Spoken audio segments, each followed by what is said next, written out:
Hi guys, তো চলে এসেছি নতুন একটা ভিডিও নিয়ে। তো এই এন্ট্রি গেটটা চন্দননগরে অ্যাকচুয়ালি জগদ্ধাত্রী পুজোর সময় ভাইরাল হয়েছিল। তারপরে এই ফার্স্ট টাইম ইউটিউবে একটা নতুন ভিডিও, যেটা হচ্ছে এই এন্ট্রি গেটটা একটা অন্য মডেল। তো এই এন্ট্রি গেটটা আপনারা আমার কাছে পেয়ে যাবেন।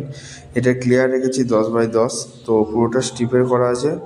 আপনার সব হচ্ছে কপার স্টিপ, তাকে হিট পাইপ ঢুকিয়ে ওয়াটারপ্রুফ করা হয়েছে। তো এই ধরনের এন্ট্রি গেটগুলো হচ্ছে আপনার রানিং সিস্টেম, 5 রানের সার্কিট দিতে হয়েছে। তারপর সেম যেভাবে রানিং করি সেই রানিং। তো আপনারা যদি এই ধরনের লাইট চান অবশ্যই যোগাযোগ করতে পারেন। আরও নতুন নতুন মডেলের লাইট আছে। তো দেখতেই পাচ্ছেন ব্রাইটনেস কীরকম, এবং পরপর যদি আপনি গোটা 6 বা গোটা 4 লাগিয়ে দেন যে কোনো জায়গার ওপর, আপনার কিন্তু সমস্ত কিছু ক্লিয়ার, মানে ট্রাক্টর থেকে শুরু করে সমস্ত গাড়ি চলাচল করবে এবং জায়গাটা অপূর্ব দেখতে লাগবে। তো এইটা অ্যাকচুয়ালি টোটাল 4টে পার্টে আপনার ফোল্ডিং আছে। স্ট্যান্ড দুটো আলাদা, আর হচ্ছে আপনার ওপরটা আলাদা। তো আপনারা অবশ্যই অর্ডার দিতে পারেন এইসব মডেল। যদি এইসব মডেল আমার কাছে চান, পশ্চিমবঙ্গের যে কোনো প্রান্তে মাল ডেলিভারি হয়ে যাবে। অর্ডার দিন এবং বাড়িতে বসে মাল পান। কালার কম্বিনেশন আপনার মতো